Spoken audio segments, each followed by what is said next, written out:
Knights at the Round Table, a round table discussion on speculative fiction books and film. Hi everybody and welcome to the next episode of Knights at the Round Table. Today we are discussing the book Good Omens, co-written by Terry Pratchett and Neil Gaiman, and I am sitting at the table today with Éric, and we're just going to start with general impressions of the book. Éric, you get to go first. The first time I read this, I had no idea who Terry Pratchett was, and I had just read American Gods. So when I read it, I was like, this is very much funnier. My first impressions were, oh, thank goodness. I don't want to go through this again. I loved American Gods. It's dense. Oh, see, I didn't like American Gods much. I love the concept. The concept was brilliant. And it was enough to get me through. Yes, same. I finished the book, but I'm not enamored with it. I mean, once you read Frankenstein 6 times for school, you can go through anything. I like the subtitle. The nice and precise prophecies of Agnes Nutter. Agnes Nutter, yeah. This was my first read through of Good Omens. I've been hearing amazing things about it up until this point. So maybe my expectations were higher than for other books, but I really enjoyed it. It's a fun read. It's very Terry Pratchett. There's so much in there that is very Terry Pratchett. Although, no, there's not. They have a very similar sense of humor. It's just Gaiman doesn't use it as much. Yeah, maybe. I think it's clear that Pratchett had everything to do with the children. Yeah, I don't know. I think he did. I know that Neil Gaiman's response now is, I don't remember. Yeah, I mean, how could you? Because I read at the end of the book, they have, like, explaining how this book came about. And they had a lot of repeated paragraphs about how they would just call each other excited about this idea. And then when the book was finished, Terry Pratchett called Neil Gaiman about a particular line that he thought Neil Gaiman had written that was hilarious to him. And Neil Gaiman said, I don't think I wrote that line, though. That's not one of mine. The humor is very them. Yeah, it's very them. Very satirical, British. Some points, I found it a little dated. Like, the guy. The witch guy. Hunter. The head of the witch hunters. Yes. Sexist, like racist. Yeah, sexist, racist, Scottish. Sexist, racist, Scottish dude. That makes it feel dated because it's been done so much in British comedy. Maybe, yeah. I don't know. He was actually one of the least. I liked Madame Tracy. Yes, the psychic sex phone operator, yeah. Madame person, neighbor of she sell Tupperware too, or something. Yeah, something like that. Yeah, she was interesting. She was a great character. She was very interesting. Apparently, he's being changed for the TV show. Oh yeah. To be slightly more funny. Okay. Good. I read him, and I don't find him funny anymore. Yeah. He was hilarious when we first wrote him, but 90s. Yeah. I liked the kids. Them. The them. Yeah.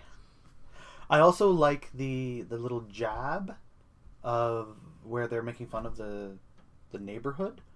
And he's like, kids still ride their bikes and go out. And stuff like that. In this neighborhood, things haven't changed. Well, there's a very good reason why it hasn't changed. Yeah. But I like how they're like, we want a bunch of kids in a fake gang, the way we were when we were young. How do we... Let's just add a line saying nothing changes. Yeah. That's cute. Mm-hmm. Yeah, it took me a while to get into this book. Really? Yeah, I didn't sink into it right away. It wasn't until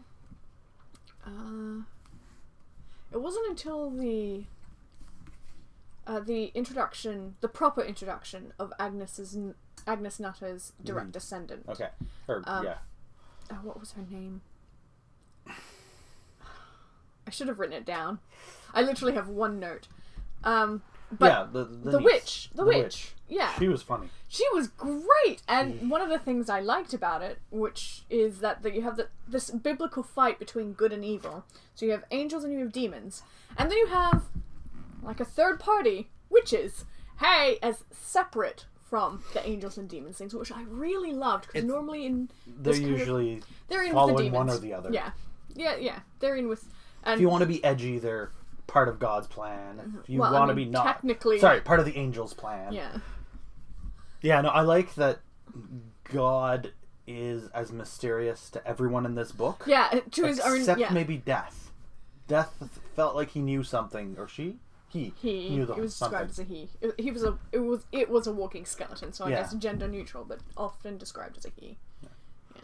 I like that completely. Everyone's like, infallible. Oh, ineffable. The ineffable plan. The plan. I honestly don't remember how long it took me when I was reading it. I listened to the audio drama made by the BBC long enough ago that both Neil Gaiman and Terry Pratchett have a cameo. And it just voices, right? It hits so hard, so funny.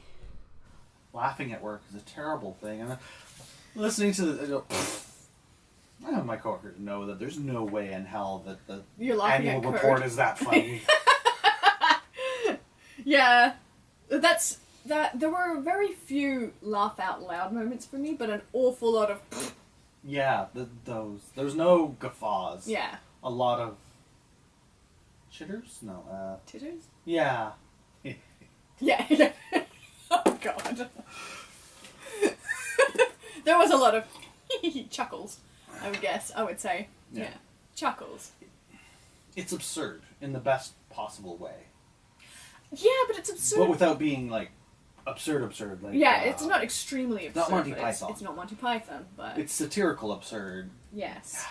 It's Terry Pratchett, Neil Gaiman. It's hard to peg, but I would put it more as satire than anything. Yeah. Particularly as through Adam it touches on one of the major questions that I always have about religious dogma is, why would you create people to be people and then punish them for being people? Mm-hmm. Like, that makes zero sense. Let's give them all these urges and free will.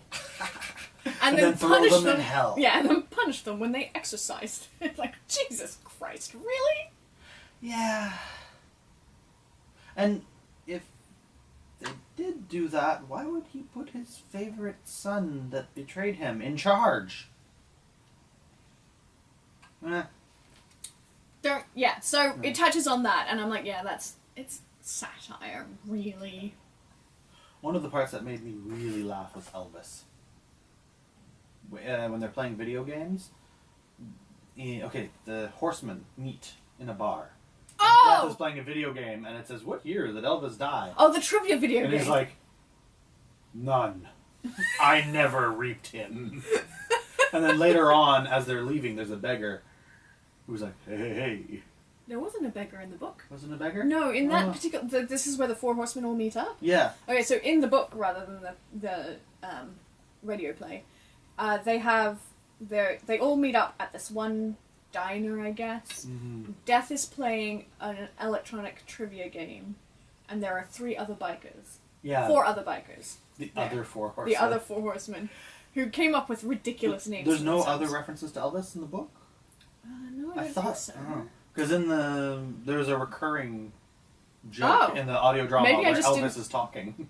Really? Yeah. Oh, maybe I just didn't pick up on it. I was very tired when I finished the book. I just finished running 5K, so... You read it last night? I read it last night. Well, no, I finished it last night. You finished it last night. I finished it last night. 250-page book. Yeah. There's a bit more than that. I have no idea. Again, it was 4-hour audio. Yeah, drama. I didn't watch or pay attention to the book page numbers, which indicates that it's a good book, because sometimes I do. Sometimes when I'm bored, I check how many pages I have left and then get disheartened. But I didn't have to do this once I'd settled into the story. Yeah, there's quite a few books where I'm like, am I in the middle yet? Yeah. Because usually, by the time you get to the middle, it starts amping up the excitement for some authors. Yeah. Some it's a third of the way in. Some start out really strong, and then for like the middle portion of the book it's so dull, and then for the last 5 pages it's really exciting. That's awfully specific. It's just some Are we naming someone specific? No, I'm not calling anyone out. It's just that sometimes that's the case. Because I was not actually literally calling someone out at the third mark.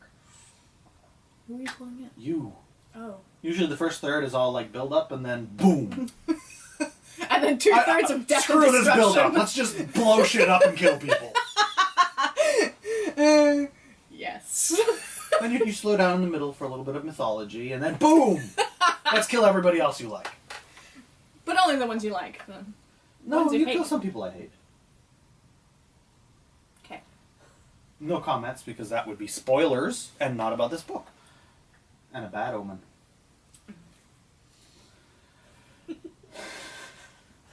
Just zoom in on my face, being really disappointed with that. If I make too many puns, I'm going to have to evade her.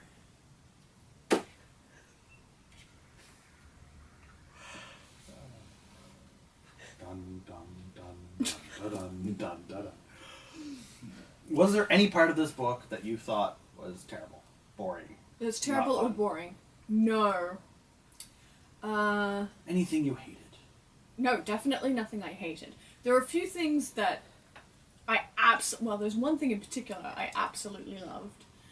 And that was Crowley's racing to get to the town in a Bentley that was on fire, that was just being held together by force of will. The image was perfect, and it was very funny. And his complete nonchalance. And when he gets out, right? Puts on a pair of sunglasses after exiting a car that's literally nothing but hot metal and smoke. It was just... The imagery was beautiful for that particular moment. I also liked Azrael. How do you spell it? I don't know. You're asking the wrong guy. I don't know how to spell my own name. I think there's an E in there. Yes, thank you.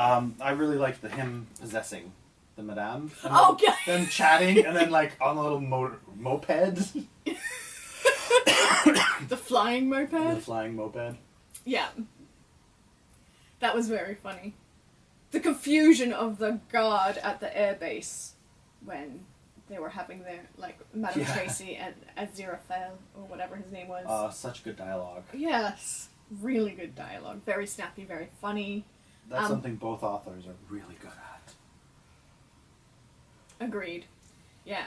It was a cute book, too. Mm-hmm. I like the overall concept of, if raised by humans... What would the Antichrist be like? Yeah.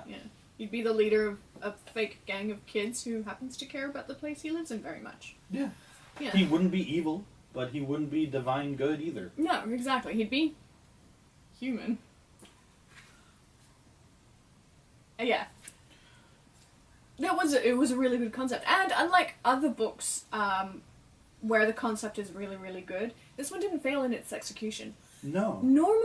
There are many instances where I feel really disappointed with the way a story was executed or with the resolution of that story. Like, it resolved... There's something off about the resolution. And in this case, the resolution really did come down to the reasoning of an 11-year-old boy who's like, both of you are being dumb. Yeah. A lot of stories, it feels like the resolution was an afterthought. Yeah. As opposed to, I feel like this might have been the core idea of the story when they started. No. No, so in the back of the book, they had a, this is how it happened, and what happened was Neil Gaiman had the start of a short story, like 2,000 words or something. He didn't know how it ended, so he gave it to Terry Pratchett, and goes, here's what I've got, don't know how it ends. And Terry Pratchett was like, well, I don't know either. But then a year later, Terry Pratchett called Neil Gaiman and goes, I don't know how it ends, but I can tell you what happens next. And that's how this book got started. Wow, that's awesome. Yeah. Huh. Okay, well, the ending was logical. It made sense. Yeah, it was logical. It made wasn't sense. rushed. No, and it wasn't disappointing either. No. It didn't leave you going, well, what? I love the afterword. With Which one? The one, a book for Magnus Nutter. Was that not in the book? Mm. Okay, in the audio drama, after everything is done, you go to the young witch hunter's house. Yeah, Mr. Newt Pulsifer. Yes, Pulsifer and the young witch. The young witch are together. Yes. And he gets a delivery of a Oh, no, new that book. was. Oh, that okay. was, yeah. I love that. And how there's letters to the lawyers, like... I know what you did. Yeah. Lock this box back up and flee, like, basically. Yeah. I just love that concept, that she was such a perfect seeing, that she saw stuff that nobody else but only very specifically seeing regarding her descendants. Yeah. So yeah, she knew everything that was going to happen to her descendant. So I liked how Agnes Nutta's predictions were very tied to her descendants, so she could see very clearly what was happening along there, but wasn't so clear on the broader context. Yeah. And a lot of prophecies, like Nostradamus and all that, are ridiculously vague. Yes. Hers felt cheekily vague. Yeah, they were vague, but extremely specific. Yeah, but they also felt like she was purposely playing with her descendants. Like, she's gonna have fun figuring this one out. Yeah, right? So in the book, it's written in pseudo old-timey, so E's at the end of words where there shouldn't be weird misspellings that if you sound it out sound like the word. So yeah, that amused me when I was reading it. It was cute. The voice actress had that, like, super teasing grandmother voice. That's the kind of grandmother I would like to be. Just needle everyone just a little bit. Just enough to cause mischief. Just say that one thing that everyone goes, what? Did she say that? My grandmother would do that. Every so often she would say something and then you would just be like, Grandma! And then she'd just chuckle to herself.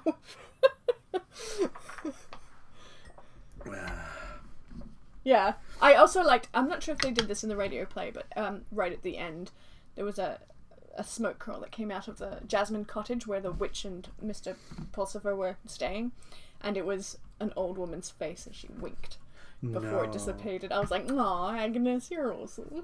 There was a little Agnes chuckle at the end. Yes, there was also, I really like certain lines that have no relevance to anything, like the any tape left in a car long enough becomes cream. I like how halfway through, like, one of the tapes was halfway through. I can't remember if it was Mozart or Beethoven, but it was Beethoven and one of the Queen songs. Bohemian Rhapsody? No. But it was somewhere in between that, and I would love to hear a composer come up with something in between. Maybe the show will have Maybe the show will have it. I'm really looking forward to the show. Having read the book, I think it would translate really well into a show. And the tone of the book is happily optimistic. Yes. So even though there's, like, devils rejigging the highways to make eldritch symbols, which is hilarious, it's still a positive, optimistic, funny show. It's not like a lot of book concept. It's not like a lot of stuff that we've been reading, watching lately that is just sort of... Writing. Yeah, no, I have to say... I mean... On a scale of 1 to, oh my god, why the hell did you ever write that? It's so dark. You're not that bad. It's harder for you than it is for us to read it. Okay, good. Because you have all these adventures and parts and characters who are funny and... Sure. You have some hilarious characters. Okay. Witty. Oh, witty. That's... Okay, fine. I will take that compliment. But yeah, I mean, there is a lot of really dark stuff out there, and I love really dark stuff, like, a lot. But it is nice every once in a while to read something that is genuinely optimistic and bright and happy and funny and unironically any of those things, and that is done well, because a lot of times people go for that kind of feel and it falls so flat. Yeah. Or you think they're going for that kind of feel, but it didn't work. Yeah. Isn't that the same thing? Well, sort of. Ah, okay. Yeah. Or they accidentally hit that feel and it's just so uncomfortable. And it's so uncomfortable, yeah. Like making light of things that should not be made light of. Yeah. So yeah, it's a happy, fun, light, refreshing. Funny, refreshing. It's refreshing. Thank you. That's a great word for it. It's refreshing. It's the lemonade of apocalyptic novels. I would agree to that. It's the lemonade of apocalyptic novels. I I love that the Crowley and that dude. Yes. The Angel are good friends and have been good friends for the last God knows how many thousands of years. I think they said 6,000? 6,000? Something like that, yeah. What, the dinosaurs were just there for a joke? Yeah. To confuse future paleontologists or something. Yeah. It's funny how they take someone's real life view and just notch it up a little bit to make it extra hilarious. Yeah, to make it funnier. Yeah. Yeah. I like their relationship. The buddy, we don't want the world to end, this place is awesome kind of thing, yeah. And I love how living on Earth for the past 6,000 years, Crowley has become slightly ennobled, and as the Angel I can't pronounce has become slightly sullied. And so they're kind of meeting in the middle somewhere. Almost human. Almost human, yeah. It's very sweet, actually. And I love that they feed the ducks while MI6 agents and their handlers are feeding the ducks. Yeah. Interesting piece of information for anyone who likes the show Supernatural. There's a demon in it called Crowley. There's Crowley, and he was based on the Crowley in this book. The name, at least. Well, actually, it's been a long time since I watched Supernatural. I stopped after season 5 because, frankly, that's where it should have stopped. Fight me. But when they introduce Crowley, he does pull up in a car, and I think the first thing you see is the boot stepping out of the car, and it might have been snakeskin the way that Crowley's was. It was. It was? The character was based off of him, but it evolved into something completely different. Yeah. So I remember that shot, and it might be just something that I've made up in my head. No, it sounds familiar. Yeah, I think it's like an actual shot that happened in Supernatural. I remember when I heard his name, I was like, oh, it's like the Omens guy! Sweet! I heard his name. Is that a demon's name? Like, is this a real name? So I had to look it up. I heard his name and thought nothing of it because I had not read Good Omens. Yeah. Yeah. It was just Crowley. Actually, he stepped out of the car and I went, oh, hey, that's Badger! From Firefly. Supernatural was the first thing I saw him in. Really? Yeah. Oh, Firefly was the first thing I saw him in Firefly, and then Doctor Who, and then other things. Yeah, he needs to be in Star Trek and Star Wars now. Yeah, I know. He needs the get on that, man. He needs the set. Yeah, dude, whose name I can't remember. I'm just gonna call you Badger. You will always be Badger to me. Oh, I hate this. Both him and his father were the same character in Doctor Who. Oh, I don't watch He played the older version of... Sure. Like, Badger played this young version, and his father, who was also an actor, played the older version of him. Which I think is really cool. That is cool. Yeah. There was my one note that I made when I could be bothered to pick up a pen for this book. I was tired, guys.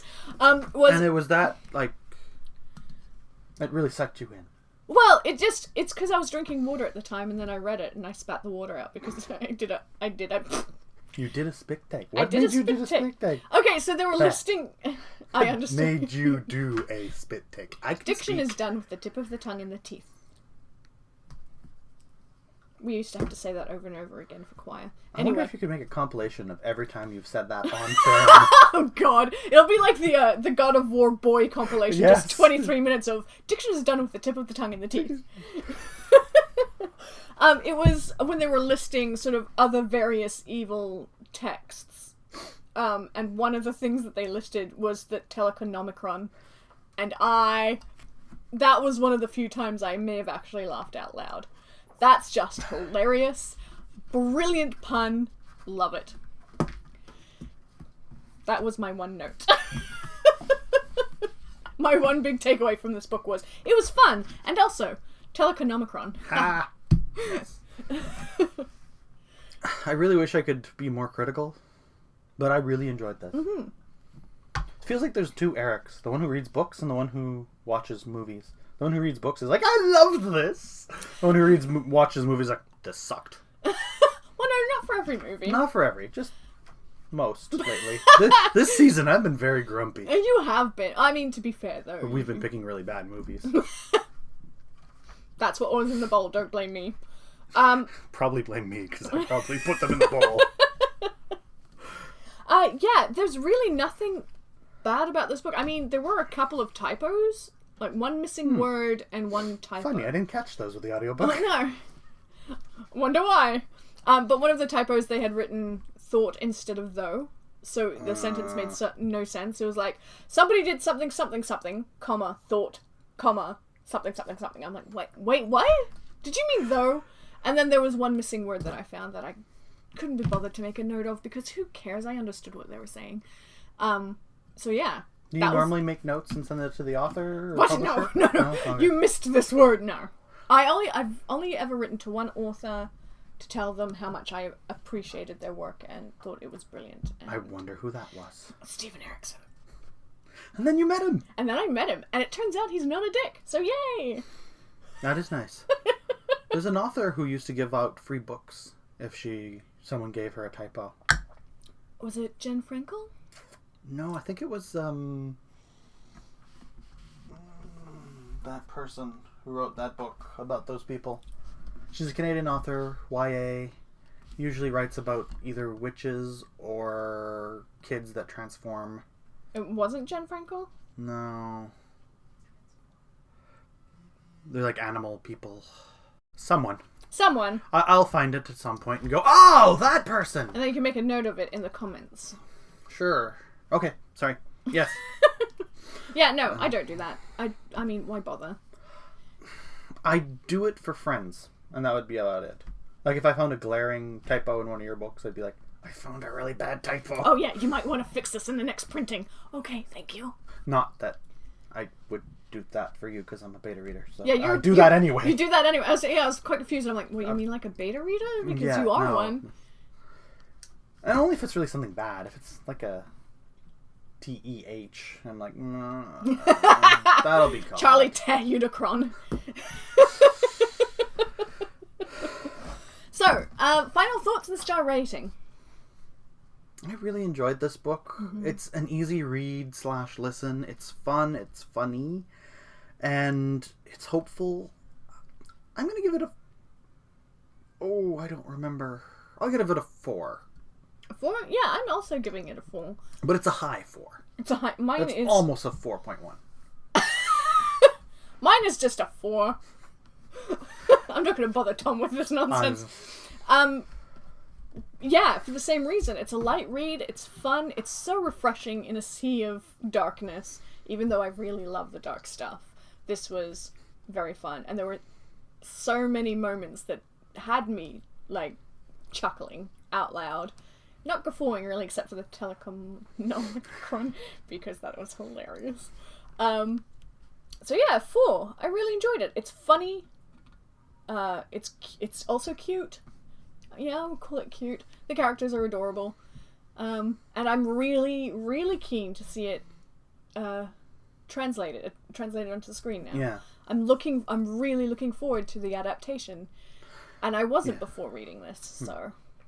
And it's good that the author is a screenwriter, too. Yes, so it's not going to be butchered. Is a screenwriter, yeah. And also, I mean, I trust David Tennant and Michael Sheen to do their respective parts well. Yeah. That's going to be so much fun. Oh, it's going to be so much fun. All right. Next book. You know, you never get to pick. No, you never get to I'm the host, that's why. Fine. Also, I don't like being blamed for picking a really terrible book. All right, so... Oh, I Am Not a Serial Killer, Dan Wells. Ooh! I've heard of this book, thanks to this guy, but I've not read it. It is a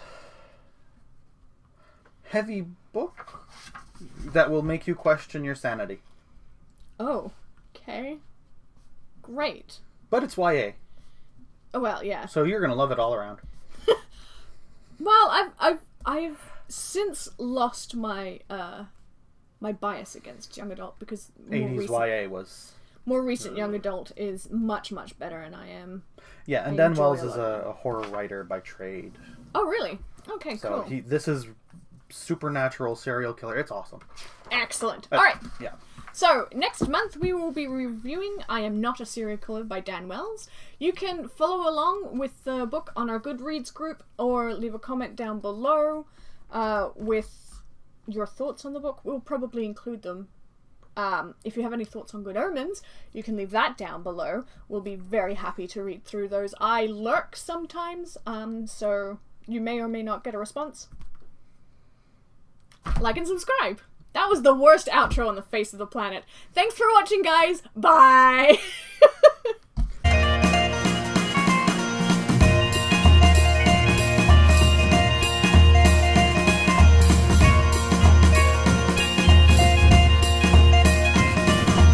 Sonia likes her fiction like she likes her coffee. Dark, bitter, and the size of a house. I mean...